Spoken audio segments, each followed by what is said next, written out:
Before we get into today's story, make sure to hit that like button on this video so we can keep bringing you more. Subscribe if you haven't already, and drop a comment below to share your thoughts or your own experiences. Your support is what keeps these stories coming. A follower named James sent me this story. My granddaddy was a Texas Ranger back during the Great Depression. He passed when I was just a kid, so most of the stories about him came from my dad. Some of them were real doozies, but this one is the one that sticks with me the most. The Great Depression meant a lot of folks turned to crime to make ends meet, and those already making money from illegal activities had to kick things up a gear to maintain their lifestyle. Cochran County became the bank robbery capital of West Texas, with banks and credit unions in Morton, Whiteface, and Bledsoe getting hit on a daily basis. Many of the folks who robbed the Bledsoe Credit Union tried skipping over the border into New Mexico, but the feds caught on and started posting officers over in Tatum, where they could head them off and take them into custody. Not everyone tried burning brother down the 125, though, and more folks seemed to be getting away than my grandpappy and his fellow rangers liked. One time, my grandpappy was tracking a bank robber across the state. This man had shot a female clerk after she startled him, so there was no shortage of tips from people who thought they spotted him or his getaway car. One tip came from a man who was 99% sure he saw the getaway car in the parking lot of an isolated motel called the Yellow Rose. Granddaddy drove out to talk to the proprietors, a nice old couple living in semi-retirement in the middle of nowhere. They said the place used to be lively before the Wall Street crash, but by 1932, it was nothing more than a glorified retirement home for them. Hardly anyone stopped by anymore, and whenever they did, the couple never kept records. Guests just paid their 50 cents, picked any room they wanted, and checked out whenever they pleased. My grandpappy said they were sweet as pie. They answered all his and his partner's questions, let them look around as much as they wanted, and promised to be in touch if they remembered anything else. As far as they knew, his suspect had never stayed there, and if the getaway car had been in the parking lot, the man hadn't checked in at the front desk. Granddaddy thanked them, suggested they start keeping records in case they had to stop by again, and then he and his partner left to chase other leads. The trail went cold, and before long, they had to focus on other fugitives. A few months later, they were chasing a suspect from another bank robbery when the Yellow Rose Motel came up again. This time, a guest claimed to have seen Grandpappy's suspect carrying a bag like the one used in a liquor store robbery.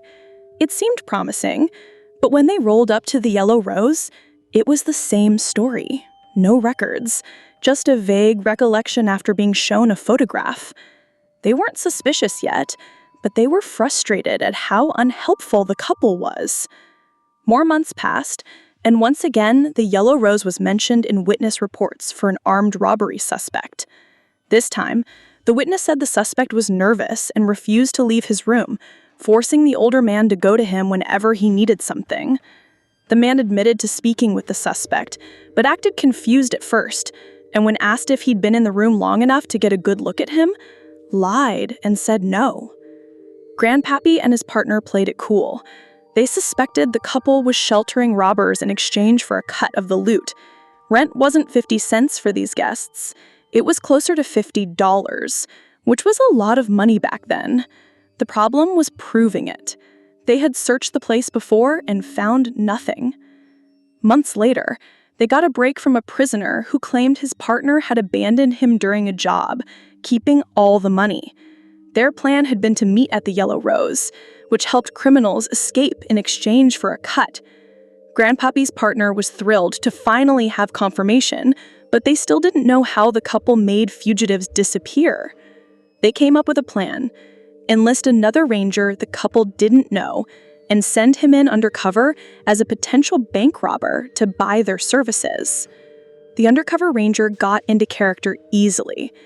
After approaching the couple, he returned with a verbal guarantee that for a couple $100, they would help him escape to Mexico if the law was on his tail. On the day of the operation, my grandpappy and his partner watched from a water tower half a mile away. The undercover ranger arrived fast, yelling that the cops were after him. The old man hid his car in the garage and then showed him the hiding spot. The plan was that once inside, the undercover ranger would pull a gun and arrest them both. But 30 minutes passed, then an hour, then 2. There were no radios or wires back then, so they had to wait. Finally, they decided to move in with a team of rangers, sheriffs, deputies, and federal agents. Sniffer dogs led them to an old, broken-down truck behind the garage. Underneath was a rug covering an iron hatch. Inside the hatch was a bunker, a kill factory. There was a kill room with a drain and hose, a processing room for the bodies, and preserved corpses posed in a furnished room like they were socializing. They didn't kill for pleasure, but only because fugitives were bad people. They said they wouldn't have killed the ranger if they had known he was law enforcement, but he revealed it too late, and the old man hit him with a hammer. They couldn't bury the bodies without drawing attention, so they embalmed them, dressed them, and set them up in what they called a mausoleum, complete with books, a record player, and a poker table, paid with stolen money. It wasn't just the suspects my grandpappy was looking for. They had killed at least 4 more criminals over the years. It was a huge story in Cochran County, but it never went national because there was no trial. The older man died of a heart attack in his cell, and his wife died of cancer before she could be arraigned. My dad said Grandpappy never got over sending his ranger buddy in first and always felt it should have been him. That guilt was part of why he drank so much, which eventually led to his early death. Thanks to James for sharing this story. A follower named Jacob sent me this story. I was on my way to deliver an order from the sandwich shop I worked for. It was a quiet night, around 11. I had music playing in my car, just going through the motions of the delivery. On my way to their neighborhood, I pulled up to a red light. There was nobody else at the intersection, but for some reason, the light stayed red for what felt like an unusually long time. As I sat there waiting for it to change, a car pulled up beside me. I only glanced over for a second, not wanting to make awkward eye contact, but their windows were so heavily tinted that I could not see a single thing through them. It was definitely more than what was legal. The car itself was black, maybe an older Toyota or something similar. I could not pinpoint the exact make, but I got an uneasy feeling. Maybe it was because we were the only 2 vehicles on the road, but I was not sure. Eventually, the light turned green, and I started driving. I noticed they had not moved. They were still parked at the intersection. Once I got further down the road, I shrugged it off and thought it was weird, but nothing more. A couple of minutes later, I pulled into the area where the delivery address was located. It wasn't really a neighborhood, just a short line of about 10 houses leading to a dead end. Something about it felt unsettling. Of all the houses on the street, not a single one had a light on. I would have thought they were abandoned, if not for the fact that the houses looked brand new and well kept, like ordinary homes with nothing outwardly wrong. I figured it was just a coincidence that every resident had their lights off. The address I had was for the second to last house. I parked on the curb, got out with the order, and walked up to the door.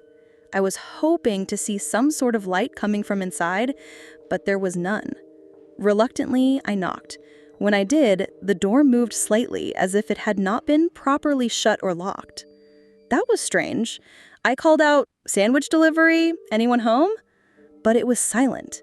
No response, not even the faintest sound from inside. I was going to leave, but just to be sure, I opened the door a little more. I could see a hallway and a room. Both were completely empty. No furniture, no decorations, not even a picture on the wall. Within seconds, a bit of dust drifted through the doorway. I quickly shut the door and stepped back. As I walked toward my car, I noticed something a few houses back, a small black car that had not been there when I arrived. Its headlights were off, and it was parked.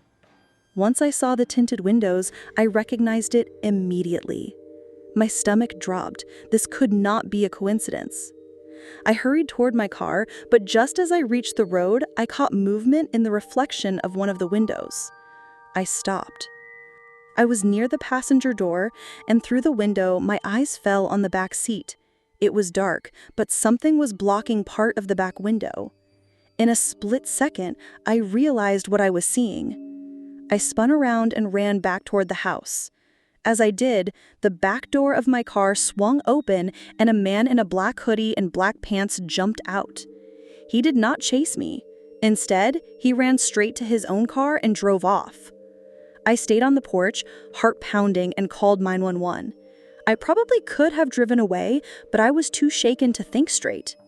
When the police arrived, they told me the entire street was unoccupied. The houses were new builds. That explained why they looked so nice but felt abandoned. What I didn't expect was to hear that they had received multiple reports over the past week, all similar to mine. The man would place fake delivery orders, wait for the driver, and then follow them. My encounter was the closest call yet.